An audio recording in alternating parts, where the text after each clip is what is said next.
Welcome in to the Fun Astrology Podcast. Thomas Miller here on Labor Day in the United States. Happy Labor Day to all of you folks in the U.S. For everybody else, it's Monday, September 5th. Glad you're here. We have a couple of things. One has already happened, a sign change. Venus is now in Virgo. That happened at 12:05 a.m. Eastern Time, just nary on the other side of midnight. So for everybody, that has already taken place. It scoots through because at the end of the month, it will be going home to Libra before October hits. I'll tell you what, we're going to need every bit of the benefic stuff we can stack into this chart as we approach that end of September into October time frame, because in October, we have those 12 days of the Saturn-Uranus square, which we are in the applying phase of that right now.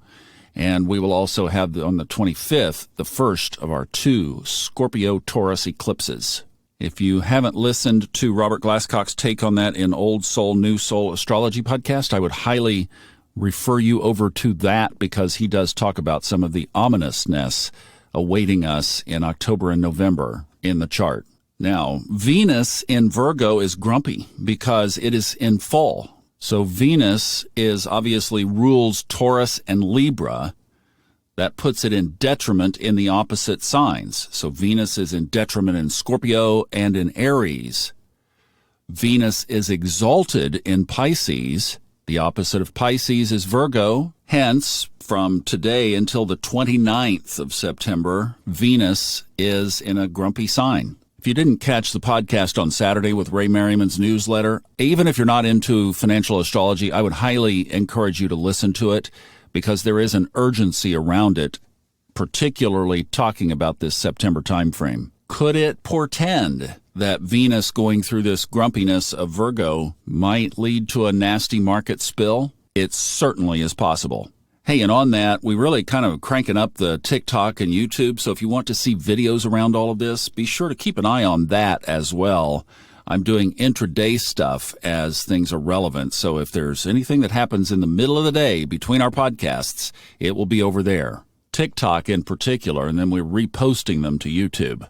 All right, what else do we have in today's chart? Well, would it surprise you if I said we had another yod? We do.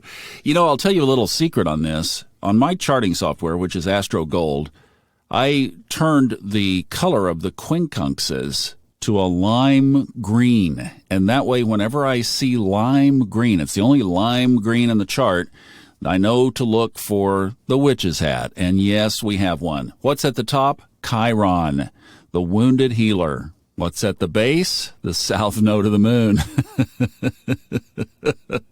Digging stuff up from the depths of Scorpio's hell to bring them up and out. And what's the other one down on the base of the witch's hat? The sun. That's you. That's me. So what this is saying is here is a moment in time. And you know, there will be kids born today with this aspect in their charts, where it is pointing the finger of God to say you are going to do a lifetime of karmic business. For us today, it's just an awareness that for some, things may come up.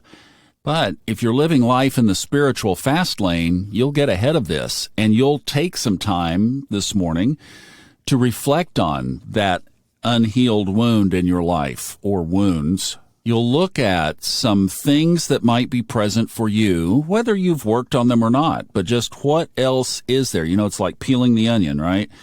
When you peel a layer, you've got another one there. And that is our spiritual journey. There's never a core of the onion. Well, I guess some would argue if you get to enlightenment, there might be, but I'll leave that aside. As we focus on this aspect, this is a time when we could definitely use a day or two of our morning meditation or your spiritual routine to just take a look at what is the next thing, asking the universe, what should I do next? Show me so that I can get about it. You don't have to kick me in the head. I'm listening. Now, if you're in the 101 course, you've got some synthesis under your belt, then you could go look at where Chiron is, what house and sign is it in. Same thing for the South Node, and you could look at the transits to that. Or even more predominantly the solar arcs to that. And you could do some diagnosis on what some of those arrows might be that are pointing you toward from astrology. The other thing would be to put your little radar up for this week, and if you do keep notes or a journal on your life's path, then put a note in there to watch for synchronicities in those key areas. Something from the past wanting to come forward to be resolved. Something related to that one particular issue that keeps coming up in your life. For me, for example, Chiron is in the 9th house. Spirituality, religion. And you know my story from Subconscious Mind Mastery. I mean, that was foundational, not only in my life growing up, but also now. It's been a shift, but it's also an ongoing process, and I'm very aware of it, and I keep encouraging it and inviting it up. I love to explore it now. It's not something to run away from. So use the yod to your spiritual advantage. This is an octane day to make some real internal progress. Love you guys. We'll see you back tomorrow.